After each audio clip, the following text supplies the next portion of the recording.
Thank you for joining us today on episode 89 of the Pool Chasers podcast. As always, our mission is to help educate and inspire in the form of a podcast. Well, on this episode, we had the incredible opportunity to sit down with Mike and Jacob to discuss their pool service company. Mike has a similar entrance to the industry as mine. He had a six-figure job in the corporate world and saw our industry, as a great opportunity for him and his family. Well, similar to mine, except for the six-figure job part, of course. He used his schooling and corporate world experience to adopt a different approach to the industry. He and his wife Amy left the Bay Area to move to Tucson to start the business. Together, they, along with a great team, have grown the business from 50 pools to over 800. Jacob has pools in his blood. His father's been in the industry for over 30 years, and his dream as a kid was to be a pool guy. He has used that knowledge and a hard work ethic to become a great asset for the company. Mike really wanted Jacob to be on with him because he is such a vital part of what they do each day. We discuss how each of them use their expertise to provide their customers with the best experience possible. We had a great conversation with them that we are super excited to share with you all. Please enjoy this episode with Mike and Jacob of Sparkle and Splash Pool Care.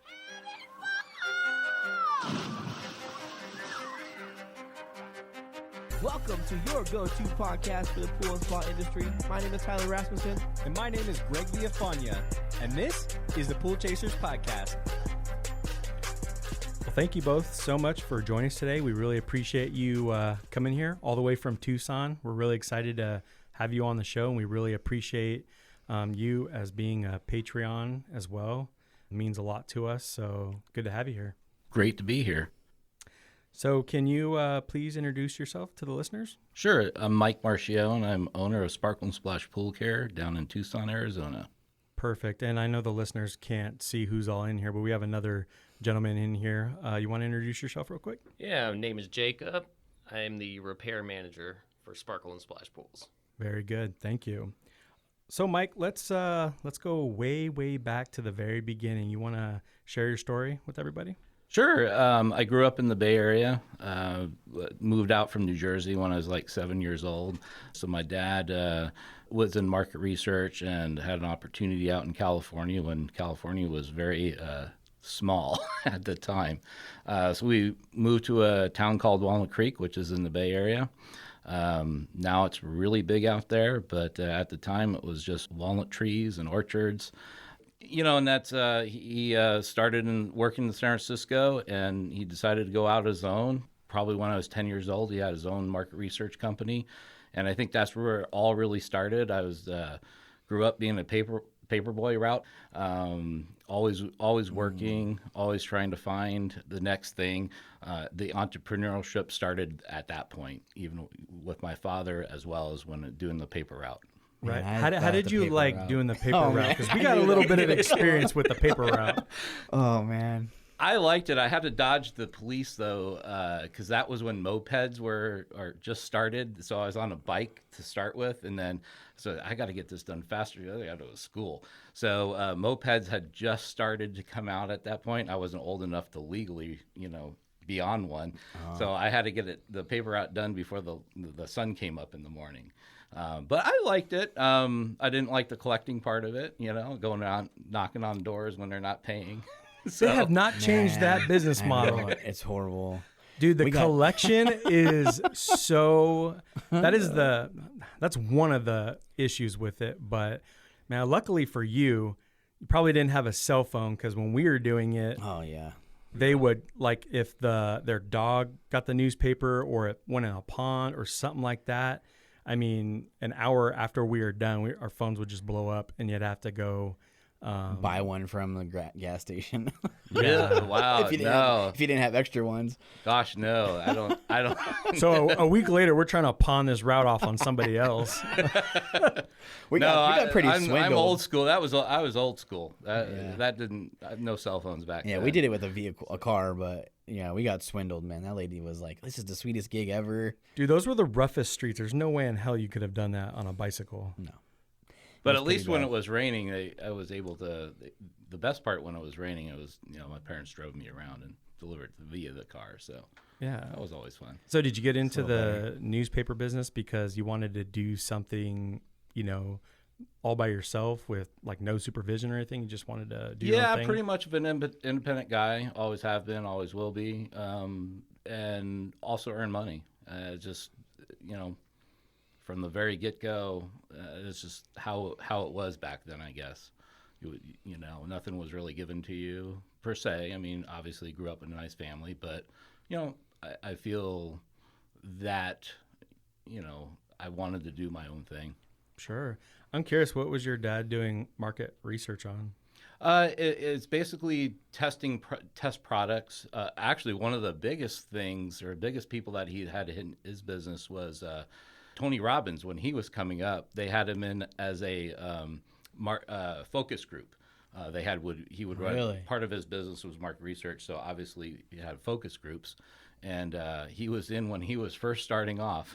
Oh, wow. Was in, and my dad hosted a market research focus group for him. Was he Dude, doing that's super jumping cool. jacks back then? Well, I think from what I remember, again, this was a while back, but a lot of people, it was almost like a 50-50 where people didn't buy into it. So it was sort of not yet. He got much better of a salesman as Yeah. time went on. So it's basically market research is would send out questionnaires for whatever Procter and Gamble on a product, and they'd either phone interview, send out interviews through the mail, and they would tally the results and then feed back that research information to the company. Very good. After, the paper route and all this stuff is going on, what else happened after that? Just growing up after the paper route, got into the restaurant business.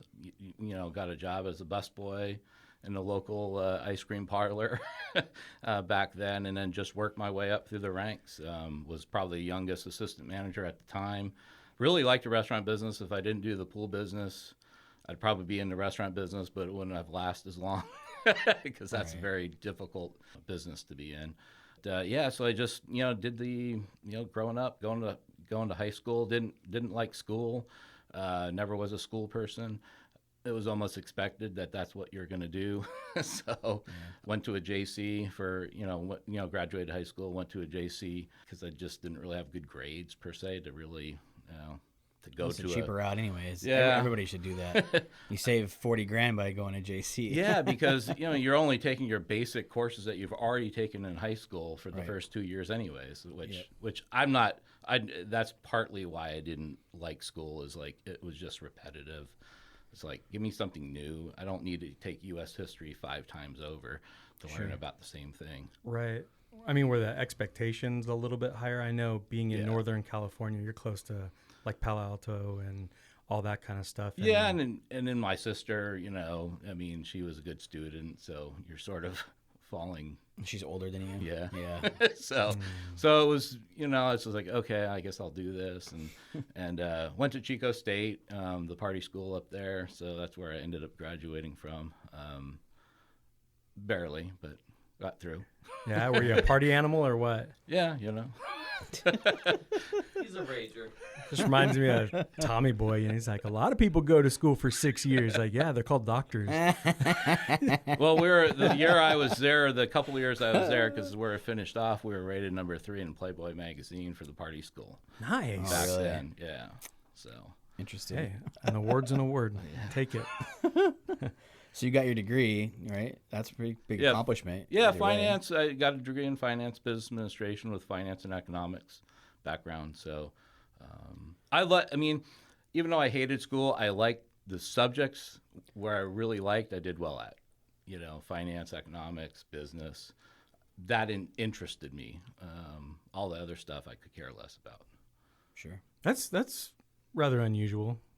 Most people don't usually like fall those into things. those categories when they don't really care for school. That's because I've heard like the accounting part is very is a lot.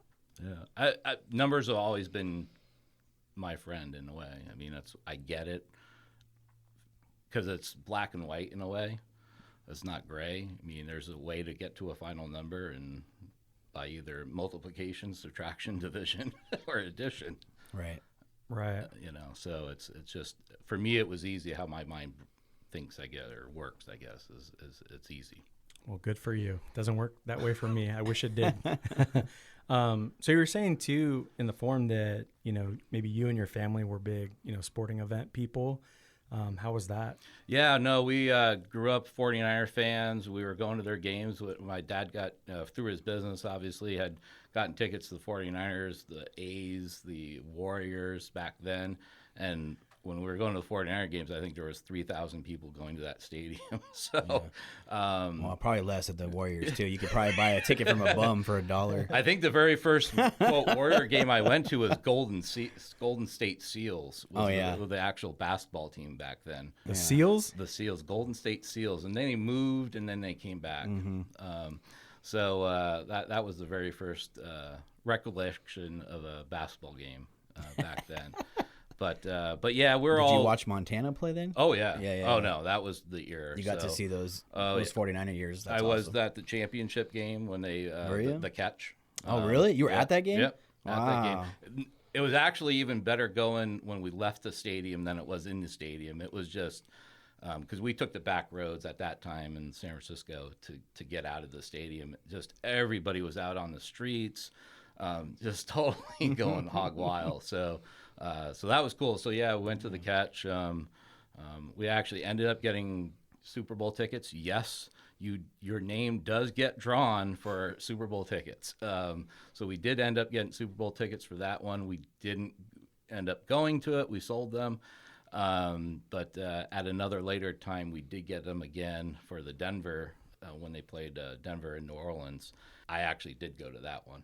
Okay. So my dad let me take the tickets for that one. Now, obviously, with the Warriors, I never thought they would do what they did. Growing up as a kid, watching them, they were just always the farm team for everybody else because the owner just didn't want to pay anybody back then. Sure.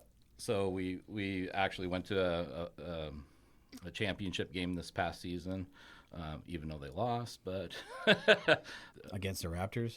Yeah. Okay, that's cool. So went to the final game at the Oakland Coliseum there for the Warriors, last season as well. So we like to go to. My wife and I she's probably a bigger sports fan than I now, but yeah, she's big. Oh wow. Yeah, Lakers. Raiders. So she's Lakers are my team. So is she excited about the new Vegas stadium? Yeah, it's only a hour flight away, 6-hour drive at the worst. That stadium is unreal. She just went there this past weekend actually, and she said she couldn't believe what it looked like from the air, and it's right there. Yeah. I mean, you drive on that side street alongside the stadium, and I don't know if it's because I've never driven that close to a stadium, but I'm like, that thing is freaking huge. Looks pretty awesome too.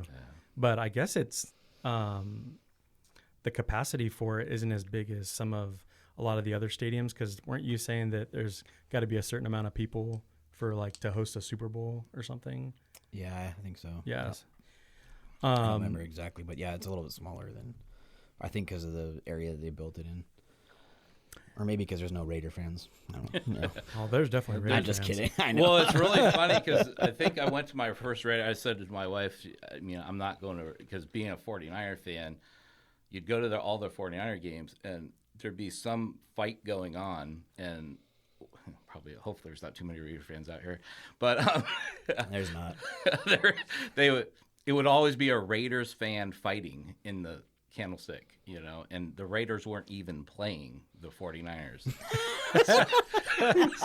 so it's like, I'm never going to the black hole. And we actually ended up going to the last game, or I guess it wasn't the last game, but one of the games last year at Oakland, because they were leaving for good. And so it wasn't too bad, but very cool. So you have kind of a similar, corporate background, so did Tyler getting into the pool business. You want to talk a little bit about, transitioning, or maybe what you were doing in the corporate world and how you kind of transitioned into the swimming pool industry? Yeah, I had basically I worked for three companies basically. JCPenney's out of school. Was an internal auditor for them, and then went over to Circuit City, which is no longer in Oh business. man, I love Circuit City. Good stuff. Circuit City was awesome. And I was an operations manager for one of their stores. I traveled all the time with JCPenney, and being fresh out of school, all my friends were, I was on the road 6 days a week. So I said, this isn't, I don't want to continue this. It's, only 20 some, and, I'm, traveling all the time. And it's not as glamorous as what people think. And so I went to Circuit City, and then joined up with HP, and I was at Hewlett Packard for, 25 years or so. And multiple type of jobs with them. A lot of sales, a lot of marketing, some technical stuff. The latest right before I left was a consultant, and basically I would be placed on customer sites to make a transition from, say, IBM hardware to HP hardware. And because I was a product manager, a technical guy, I wasn't never a keyboard jockey, but I could understand large concepts of cloud computing and data. It's just not PCs. This was the back-end data processing, data warehousing stuff that was involved. So Nice. I spent 2 years on customer sites, traveling back and forth, and that got old after finally getting married, and so I said, we got to do something different. Went into the real estate business in California, and did that right last 3 or 4 years before the market sort of tanked. So I learned more in that 2 years than I did ever in school about how things really work. So anybody thinks, school's great, but real life education is, there's no substitute for that. And then as I said, I had a buddy in HP that got laid off that went into the pool business. I always kept in contact with, and then I also had a client in a real estate business that had a pool business, and I'm like, oh man, just sort of kept in touch with them, and when the market tanked, I always thought it was sort of an interesting thing to maybe look at, and the recession, what's recession proof, and things along those lines, and it just felt like after a couple years of going through what we went through, and looking at some of the pool broker sites, I'd never really saw a big influx or decrease of routes for sale or not for sale. It just sort of seems to me a consistent thing. People are gonna, probably get rid of their lawn people, their house people. They're not gonna, the pool people are gonna be the last ones to go. And so we just decided, hey, my wife went back to the corporate world after the real estate, because she went into the real estate business with us, and then she went back to the corporate world when that sort of fell apart, because I went back to consulting to HP, and just one weekend we flew out to Arizona and bought a house and say, we're doing the pool business, and that's what that's how we did it. Oh wow, that's incredible. So did your wife stay doing the pool business with you when you moved to Arizona? When we first got here, she actually is the one who started it. She when we bought 50 accounts to start with, and then she's the one who went out, during that training, typically provided by the seller. So she went out and trained with the guy and did it for, say probably 6 months while I was still doing consulting with HP, because it was great, because it was, making the same amount of money, but half the time as a contractor. So that worked out really well. So I could, if I wasn't traveling too much, I could still do some stuff on the business. But my problem was road. I was a road warrior. That was the consultant. I think I had one job in Phoenix once. So at some point, it was like she saw enough dead rats and mice and birds and bunnies and the skimmers, and she said, that's it. Right. So He said bunnies, by the way. I'm not going to say anything. oh, what? I said There's an old episode that I said bunnies, and he made fun of me for it because we called it rabbits. But It's like funny. a real rabbit, not like a stuffed animal. Yeah. Okay. I still hate taking those ones out, by the way. But Yeah. Oh they're yeah, pretty that rough. is. I don't like that. There was one that we saw every week, and it had like 1 or 2 every single week. Yeah, so it was just the like kamikaze for bunnies to fall into. It was. yeah. So we ended up trading spots. She went back to the corporate world. Just financially it made sense, and her background, this was a perfect area for it. She's like a call center director, so there's lots of opportunity, a lot of call centers around. So she went doing that, and I just went full force. Yeah. Were you always happy with the decision that you made? No, not after about a year. Really? Yeah, I put it up for sale. I put the business up for sale after about a year. Oh wow. Why is that? I didn't know what I was doing. I felt, even though what I've been in the business world for, 25 years, I figured how hard can this be, and I got into a couple situations where I just didn't have the answers, and I just, getting calls, and I didn't know where to turn to. I didn't really have a good support, and I didn't have knowledge. And at the time, I didn't, I was just calling people up to say, hey, can you help out? And it's like, hey, I don't need this. I can go back doing what I was doing. So it had to be tough. Yeah, when you were making 6 figures. Yeah. So, when you're getting paid, a third of what you're, making before, spending 80 hours doing this, what am I doing? So. Yeah, I remember. We never put it up for sale, obviously, but I remember that same feeling of, yeah, I don't know why I left this other job, and then you grind it again and figure it out, and you start to build a network and people that can help you. But I remember that feeling of, yeah, this isn't what I thought it was, or, and it's really just because that's a whole point of the podcast and all this other stuff. It's coming in now teaching people, because you just feel alone and you don't know how to fix a problem, and it's tough, because what are you supposed to tell a customer if you don't know? Yeah, they don't know either. You don't know, they don't know. Yeah. So, and then the problem is that if you're not sure, it comes across that you don't know. Yeah. So it's. You got to learn how to, tweak the truth a little bit. Yeah. Or just tell them, I don't know, and I'll find out for you. Yeah. That's the better way. But yeah. So, I'm glad. I think it was just, my wife just said, hey, just stick through it. We'll, get through it. And I only had it up for, a couple months or whatever, 2-3 months. And I'm like, it's not that bad. It's like, okay, here's 1 or 2 instances, but overall, I just liked the. And then you got to wintertime, and yeah. you were good. Right. So it's just, it's just like, hey, this isn't bad. I can definitely see it working out. Because I've tried some other things on the side, and it's like this was a viable to me business versus even the real estate. Yeah, I had a real estate company. I had 15 agents, 2 offices. It's not worth anything. When it comes right down to it, they're very. It's very. In the real estate business, people aren't loyal to you. Some are, but I've seen so many times where, the person you've been out with somebody for, 3 or 4 or 5 visits or trips, showing them houses, and then they go to an open house and buy a house. Yep.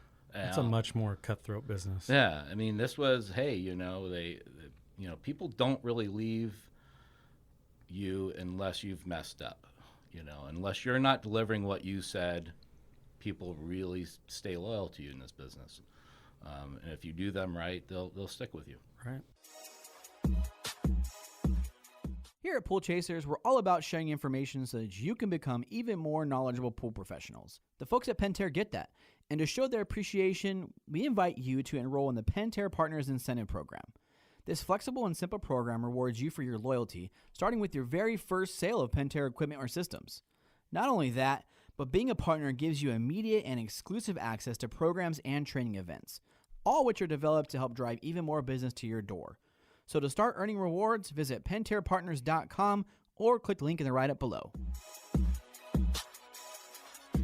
when you saw it from an outside perspective, besides recession proof, being a finance person, what made you kind of be attracted to this industry? Or, because we talked about on the phone yesterday about trying to hopefully open the doors to others like that, in the future.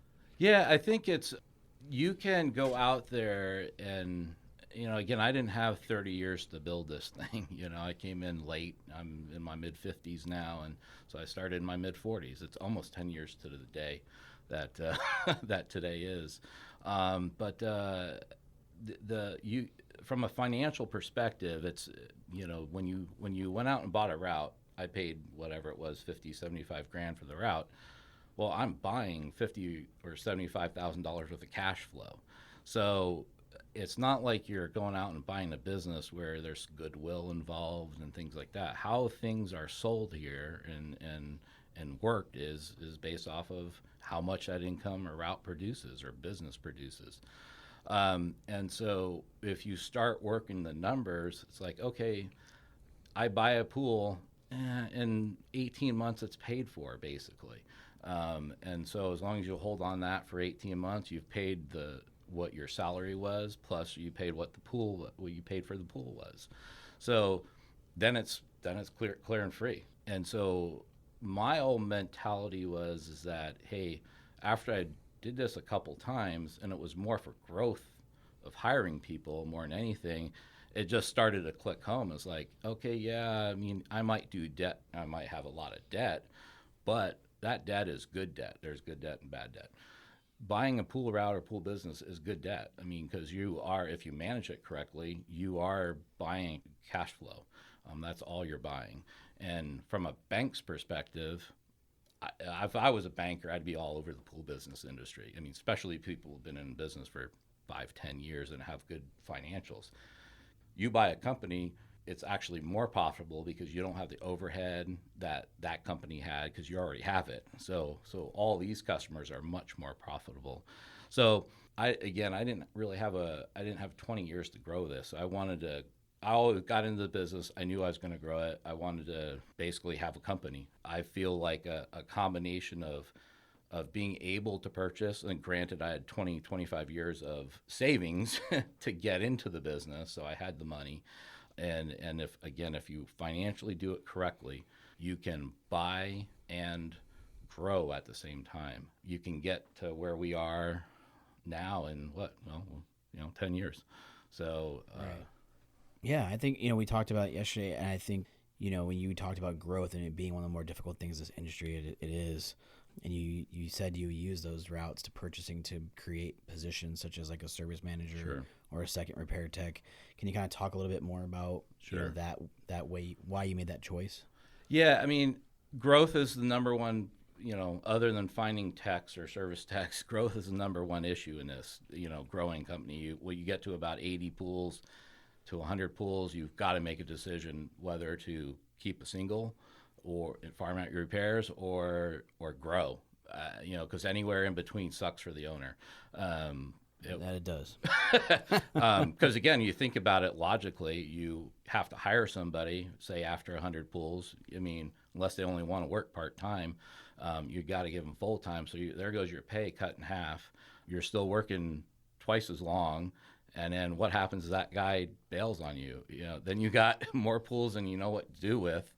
I felt that it was easier to try to get up to, say, 120 pools or whatever, and then try to find 20 or 30, 40 pools that somebody's willing to get rid of so I can hire a full-time guy, instead of trying to just grow one at a time in that no man's land. And that sort of seemed, after I did it the first time, it worked. Did it the second time, it worked.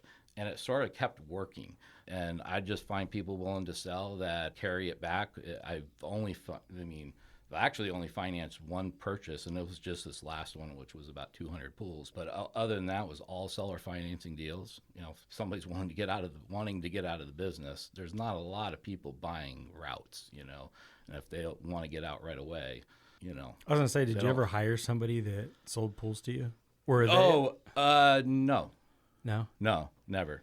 I could totally see somebody wanting to sell their pools, but it's like, no, I just don't want the responsibility. Yeah. HR and billing and all that. I suspect it might come at some point. I've actually sold pools to ex-employees that wanted to do their own thing, and because we were getting too big, and at the time I was I hate to say it this way, the only troubleshoot guy, and I'm not very good. But it was across town. Even though Tucson's a small little thing, it takes an hour to get across town. So you think about it, there's a problem. You got to go out there. You got to go check it out. That's an hour. Then you got to figure out what's going on. Okay, another half hour. Then you got to go get the parts. Another hour to go to the distributor. Hour back. Hour to install it. So you got like 8 hours, and you can't bill a customer for 8 hours. So that's why I ended up, sort of selling. I have sold to ex-employees on good terms. We actually, one still we do repair work for. But no, I haven't. Nobody's come to me that way yet. But yeah, so it's just.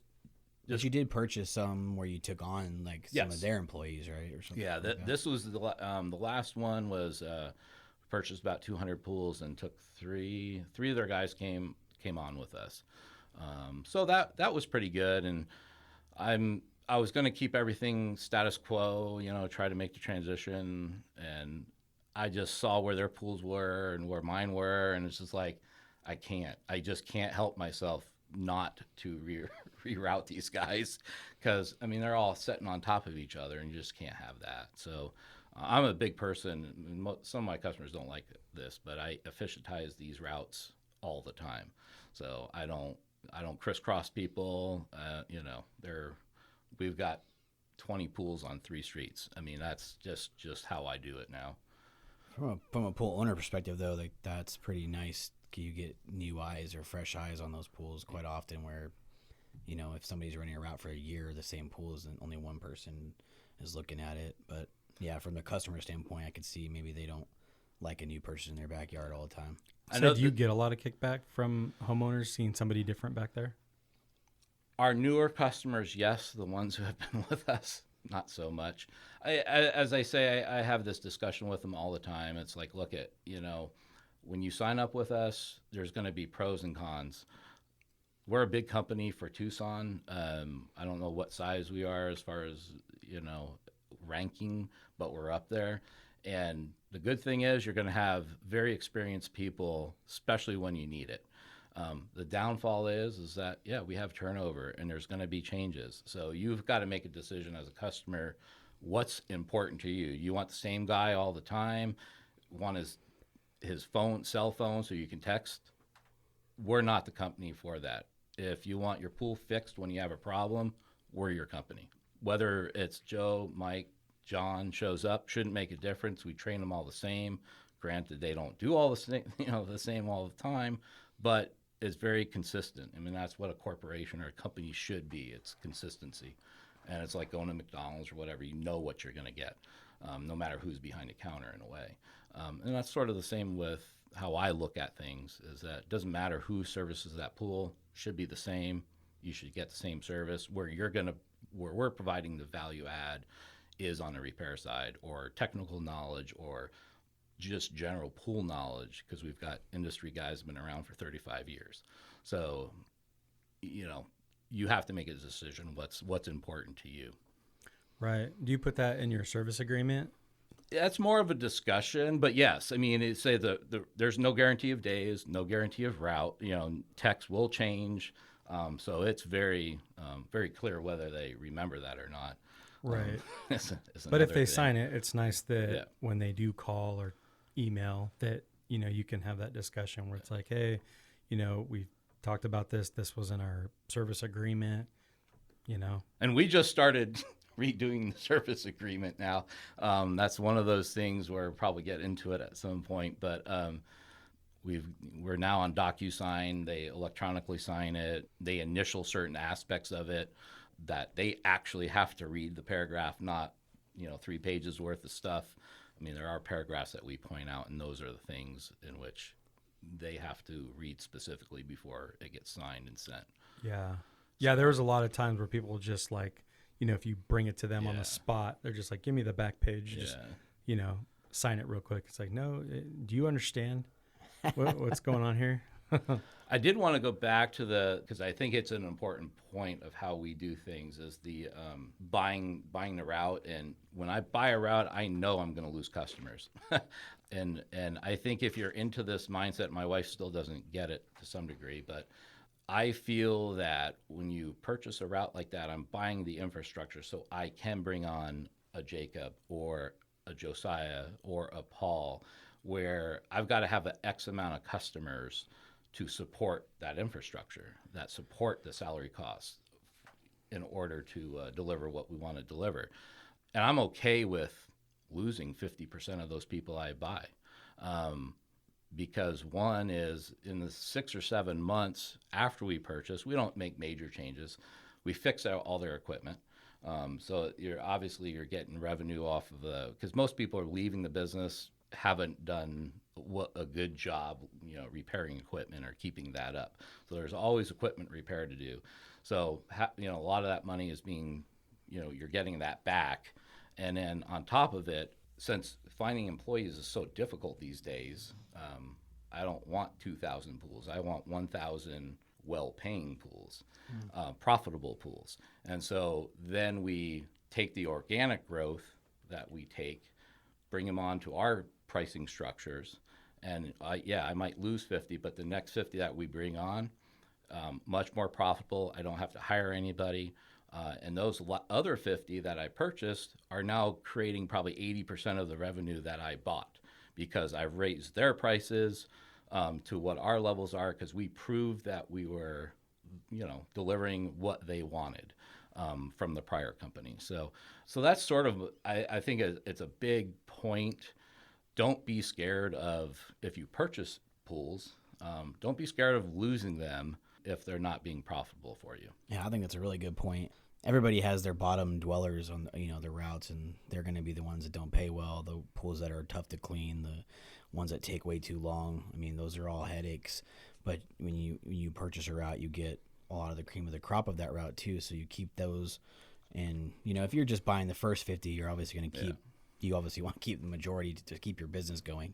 But if you're using this kind of avenue to grow, then yeah, you got to be willing to cut those ones that are hurting you, but also gain all that really good, ones. So, yeah, we don't have to go too deep into this because I'm sure this could be a whole episode in itself. But I'm curious, without any exact numbers, because I'm sure a lot of people want to hear this, is what are you looking at when taking on a pool in terms of, what is this going to cost me? Sort of your whole kind of cost analysis and what percentage do you want to profit off of this pool?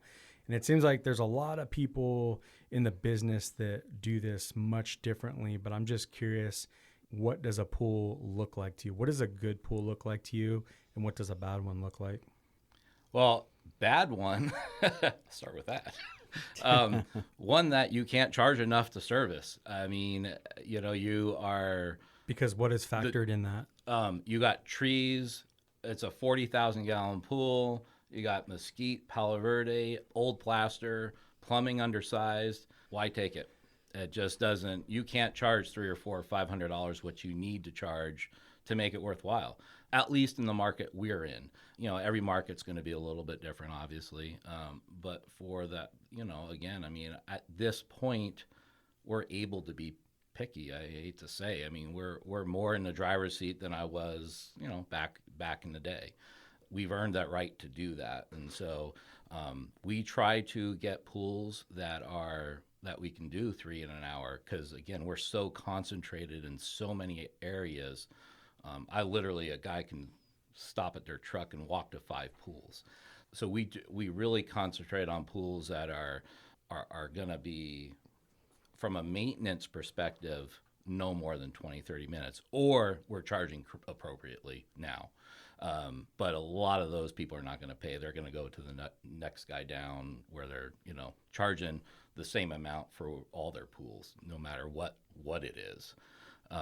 So obviously taking the older pools a little bit are harder. Now that might change as we get into different aspects. If we get in restoration of pools and things like that, that we might be changing that. But as far as until that sort of happens, we definitely, that's one thing that we try to stay away from. I mean, very time consuming pools.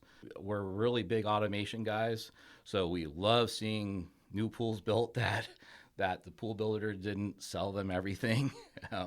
Jacob over here is really good at going in and putting in telecom systems if they have a salt system, that type of stuff.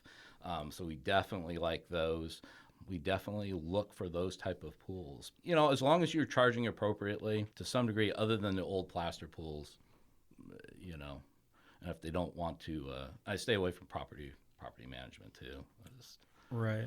What kind of profit are you looking to pull out of each one? I mean, percentage-wise maybe, or... It's all changed. I mean, early on it was one number. Now it's, if we're down into that 15%, that's probably pretty good. I mean, obviously with infrastructure costs at the company, and it's much different than a single pole guy or even 2 or 3 guys in a company, just because you just don't have the overhead that we have, insurances and 20 vehicles or more. And then just buying. I mean, it's just the cost of growing a company is huge. It's a lot of money. It's a lot of money. Right. It seems like there has to be a piece that you have to put into your costs for things that you don't even know are going to happen. Yeah, I mean, because it could very well be a long time before. I mean, if you really look at the numbers and how technical that can be, before one pool can actually be profitable, it could be quite a while if you're looking at like kind of the numbers, like the nitty gritty numbers. Yeah, no, I mean, it's as I say, to pay off a pool that you buy is 18 months. I mean, that's give or take. I mean, we charge for chemicals, and that's one thing that we really did well at the very beginning.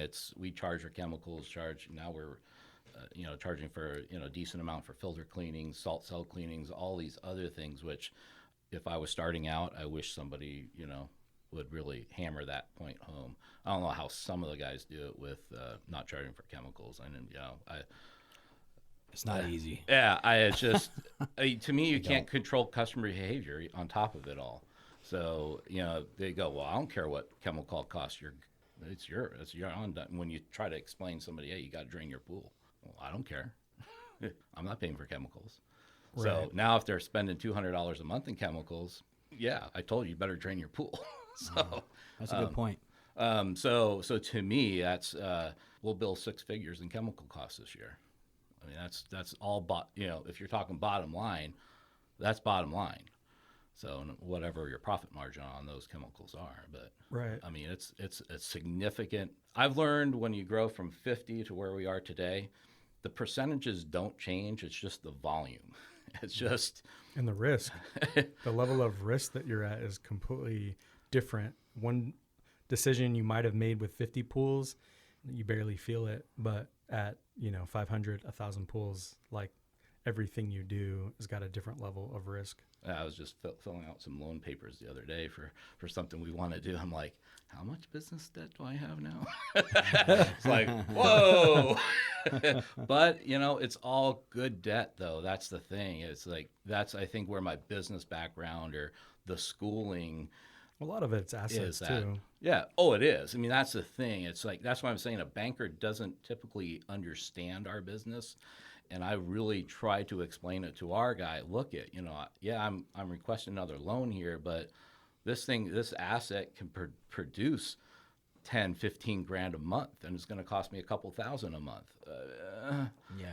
Where else are you going to get that type of return? And so that's the biggest thing that, try to get across if you have ever get to the point where you're working with bankers, and hopefully over the years we can change their attitude. And there are good, solid pool companies out there that are run very well, and their risk is low in how I look at it. Yeah. I mean, I'm not going to lose 800 customers all at once, so at least I hope not. Right. Unless he does something. Unless you close your doors or something. That's it. Don't go on a bad calling spree.